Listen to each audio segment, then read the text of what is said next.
My husband doesn't touch me on our wedding night. He claims he's too tired and asks me to wait. Then he sneaks into the basement in the wee hours of each night. Whenever he returns, he needs to shower to wash away an indescribable smell. I ask him what he does down there, and he tells me he works out. Why would anyone work out in the middle of the night? I can't take it anymore. One night, I decide to sneak into the basement to see what's going on down there. He chases after me and grabs my pajamas, roaring, "Come back up here. I'll divorce you if you step foot down there." Clutching the railing, I began to tremble with anger. My parents had spent a huge chunk of their life savings to purchase this small villa for me as my marital home. This was my home, so why wasn't I allowed to enter the basement? Not just that, but as my husband. How dare he spit such venomous words at me? I took a deep breath to get my fury under control. "Alex, how could you speak to me like this?" Alex kept a death grip on my pajamas. "Honey, let's go upstairs first. I'll explain everything once we get back to the bedroom. Can't you explain things now?" I pointed toward the pitch-black basement. "Why can't I go down there? Do I not have the right to do so? I'm working out these days, and I keep my prized equipment downstairs. However, you can't see them yet." Alex walked to the bottom of the stairs, standing in my way. "Why not?" "Because it's not the right time yet. When the time is right, I'll definitely." My stomach sank. I took another deep breath, trying to calm my emotions. "If that was the case, why did you have to say those harsh things when you came running after me just now?" I just got a little worked up. Besides, you know what kind of person I am. I have a sharp tongue, but I'm a softy inside. Chuckling coldly, I turned to walk upstairs as if a man was capable of having a sharp tongue and a soft heart. Fine. I'd wait until he went to work tomorrow to go downstairs and find out what was going on. After returning to bed, I tossed and turned, unable to fall asleep. Something fishy was going on in the basement, and it must be something big. Could Alex be hiding a shameful secret? I turned to look at him. It seemed like he wasn't able to fall asleep either. He stared at the ceiling with his eyes wide open, looking like there was something on his mind. The moonlight illuminated his defined side profile, making him look incredibly handsome. His muscular body made him look even more alluring. Thinking back to the time when he pursued me, I had been so excited and could hardly believe it. He was so handsome, while I was just a plain Jane. Just what did he like about me? He told me that he liked my gentleness and quietness, as well as my unique presence. I'd believed him. However, if that was true, then why did he now? After all, I was his young, sweet wife. We hadn't even made it past our honeymoon yet. Was this normal? At last, I couldn't hold back anymore. I reached out to caress his face. "What are you doing?" As if he'd been shocked, he rapidly shrunk back to his side, glaring at me with disgust. He was looking at me the same way people regarded beggars or dirty stray dogs. Having come to a realization, I flipped over angrily. However, I couldn't swallow my rage. If he didn't have feelings for me, why did he pursue me? Why did he get into a relationship with me? With these thoughts in my head, I suddenly turned around again. Glowering at him, I said, "You said that we can't do it for now because of your health reasons, which I can understand. But all I did was touch you with my hands. Why did you react so drastically? I've told you countless times that I have a psychological disorder. I'm looking for a psychologist now, so you have to be patient and wait for me." Alex picked up his phone and gently patted my shoulder with it. "Honey, please wait for half a year longer. After 6 months, I promise I will love you properly." He couldn't even use his hands to touch me and had to do it with his phone. Was I that dirty? How could I believe his words? However, I didn't have any other choice but to wait for now. Sighing quietly, I flipped over. Come to think of it, I had given my husband everything since we started dating. I had fulfilled all of his wishes. He'd said he liked watches, so I'd bought him a luxury watch that cost 6 figures. He'd said he liked to travel, so I'd gone around the globe with him. He'd said he wanted to make money through investments, so I'd lent him money to learn how to invest. In other words, so long as he wanted something that I could provide, I never held back. However, after we became newlyweds, this was what I got in return. This was all because of that basement. I hated the basement. Even if I had to turn it upside down, I was going to find out the truth. The sun was up. As usual, I made Alex's favorite breakfast. Yet he still remained indifferent. He ate quietly without saying a word. To me, it felt like I wasn't his wife, but his maid. After breakfast, I drove him to work. We both worked in sales at the same perfume company. After parking the car, I strode into the office. Once he was gone, I left a colleague with some instructions before quickly leaving the office. I didn't take the car, but instead called a cab to drive me home. Flinging open the main door, I crossed the living room as quickly as I could and rushed toward the basement. However, when I arrived, I was dumbstruck. Scattered across the basement were photos and carefully kept letters, though worn by time. The face of the woman in each picture was beautiful and serene, but it left me feeling uncomfortable, like I didn't belong. She looked happy, caught in candid moments with Alex, the man who was supposed to be my husband. My chest tightened as my eyes scanned the pile of memories from a life I hadn't even known existed. I stopped in front of a framed photo, deliberately tucked away on one of the higher shelves. The frame was simple but well-maintained, as if he had taken care to preserve that moment. In the picture, he stood next to her, wearing a smile I had never seen him give me. It was genuine, full of life, not the tired, forced smile he occasionally threw my way. Next to the photos, a pile of letters caught my eye. I picked one up with trembling hands and began to read. The handwriting was delicate and flowing, clearly from a woman deeply in love. The words spoke of shared dreams, plans for the future, and unconditional devotion. With every line, my heart shattered a little more. These were words Alex had never spoken to me. Worse yet, many of the letters had replies written on the back, in his handwriting. He had loved her too. I took a deep breath and continued to sift through the letters, growing more nauseous with every piece I read. It didn't take long to find the last ones. The hopeful, loving tone had turned into words filled with pain and goodbyes. They had broken up. But judging by this shrine in the basement, Alex had never truly let her go. Then I found it. A journal. The first pages were scribbled hastily, almost illegible, but the writing grew clearer as I flipped through it. I hesitated to open it, but curiosity and pain got the better of me. The words were raw, a disturbing reflection of the obsession he had for her. He wrote about how she was the only one who had ever understood him, how she gave his life meaning. But as I read further, I found something even more gut-wrenching. He wrote about me. Life put me with her. One entry read, "She's not who I wanted.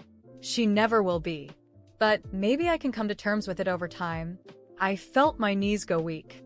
I wasn't his first choice. I was a consolation prize. Every gesture of affection, every kind word he'd ever given me, it was all an attempt to fill the void left by someone else. I kept reading, my breath heavy. Our wedding was a mistake. I should have waited. I can't deal with the idea of having a honeymoon with her. That was a dream I was supposed to live with Elena. That name, Elena, burned into my mind like a brand. Now I knew who she was, the woman who had occupied every corner of his heart while I struggled to find a place in his thoughts. Every line I read confirmed the same truth. Alex had never loved me. He was only running from the pain of losing Elena. It wasn't about me. He was broken, stuck in the past, and I was collateral damage in his inability to move forward. Then I heard footsteps upstairs. My body froze. He was home. Panic surged through me as I quickly closed the journal and put everything back where I'd found it, though my heartbeat was so loud it felt like he could hear it from the next room. I shut the basement door carefully and went up the stairs, trying to act as if nothing had happened. Alex found me in the hallway. "You're still here? I thought you went to work." His tone was neutral, but there was a suspicious glint in his eyes. I forced a smile. I wasn't feeling well, so I stayed home to rest. He nodded but studied me for a few seconds longer than usual before heading to the bedroom. I waited until the door closed before grabbing my phone and texting my closest friend. I needed a plan. I needed to leave. The rest of the day passed in silence. I pretended to be sick, but my mind was racing. He had used me. I was nothing but a ghost in his house, living in Elena's shadow. I couldn't decide what hurt more, the disdain he'd shown me, or the realization that he had made me believe I was the problem all along. That night, when Alex finally fell asleep, I slipped out of bed and returned to the basement. This time, I grabbed the journal and a few of the most revealing letters. This wasn't just about confronting him. I needed to protect myself. This wasn't love. This was cruelty. As I tucked the letters into my bag, I made a promise to myself. This wouldn't end here. I had already wasted too much time with a man who was incapable of loving me. The words from that diary still echoed in my mind as I decided what to do. I needed answers, and I knew exactly where to start. If Elena was the centerpiece of this twisted puzzle, then she had to know the truth. I wasn't entirely sure what I was expecting to find, but one thing was clear. I couldn't keep living in the shadow of a woman I didn't even know, with a man who had used me so cruelly. After some online digging, I found out where she worked. It felt surreal to take this step, but anger and the need for understanding drove me forward. I parked near her office, trying to steady my racing heart. When I saw her coming out, it immediately became clear why Alex was so obsessed. Elena was beautiful, elegant, exuding a confidence that commanded attention. It wasn't about her looks. It was about the aura she carried, something Alex could never control, which perhaps was what attracted him so much. I took a deep breath and approached her. "Excuse me, are you Elena?" She frowned, clearly confused, but nodded. "Yes, that's me. Can I help you?" My voice wavered, but I pressed on. "My name is, well, I'm Alex's wife. I know this sounds strange, but I need to talk to you. It's important." Her surprise was evident at the mention of his name, but after a moment of hesitation, she agreed. We sat down at a nearby cafe, and I told her everything. I explained the basement, the letters, the diary, and how he clearly hadn't let go of what they had shared. As I spoke, her face showed a mix of shock and discomfort. When I finished, she let out a long breath before speaking. "I had no idea he still kept those things. Alex and we were in a relationship years ago. At first, it was good. He was attentive, passionate, but over time, it became suffocating. He had this need to control me, to put me on a pedestal I never asked to be on. When I realized that wasn't love, but obsession, I ended it. It was hard, but it was the best thing I ever did." Her words hit me like a punch to the gut. Everything clicked into place. Alex wasn't just stuck in the past. He was stuck on an idealized version of Elena, a dream that could never be real. "And me?" I asked, my voice cracking. Did he choose me because I look like you?" She avoided my gaze, clearly uncomfortable, but didn't deny it. "Maybe, but that's not your fault. He needs help. And I don't think that's something you can fix." I thanked her for her honesty, even though her words were like knives cutting into me. It wasn't her fault, but I couldn't help feeling humiliated knowing my life with Alex had been a lie. As I left the cafe, I was resolute. He didn't deserve another second of my time, and I was going to make sure he understood that.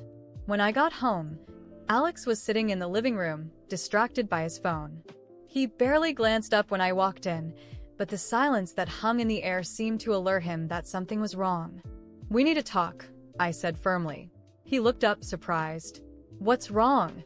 I didn't have time for games. I pulled the diary out of my bag and threw it onto the table between us. I went into the basement. I read everything. The letters, your notes, your diary. His shock was immediate, followed by an expression he quickly tried to mask. "You had no right to go through my things." I laughed bitterly. "Your things? You mean the letters to Elena? The diary where you write about how I'll never measure up to her? About how our marriage was a mistake because you couldn't wait for hers?" He paled, unable to respond. I took advantage of a silence to continue. I spoke to her. "That's right, Alex. I went to Elena. And do you know what she told me? That she ended things with you because you were obsessed, because you turned what you felt for her into something toxic. And now I'm just a replacement. A cheap stand-in for the woman you could never have." He tried to interrupt. "That's not true. I held up a hand, cutting him off. Don't you dare lie to me. Not after everything. I was your wife. I gave you everything. I supported you, loved you, dedicated myself to this marriage. And what did I get in return? Disdain. Silence. And now I find out you only chose me because I reminded you of her. Alex lowered his head as if he'd finally been defeated. I'm sorry. I laughed again. Cold and full of contempt. No. You're not. And do you want to know something? This is exactly why she left you. Because you don't know how to love anyone except the fantasy you create in your head. You never saw me for who I am, Alex. And I refuse to spend another second of my life with someone as pathetic as you. He tried to say something, but I was already on my feet, heading to the bedroom to grab my things. I called a lawyer that same day. The divorce would be swift and final, leaving no room for second-guessing. In the end, Alex lost more than just a marriage. He lost any chance at redemption. While I rebuilt my life, he remained stuck in his past, alone with his memories and regrets. And honestly, he deserved every second of it.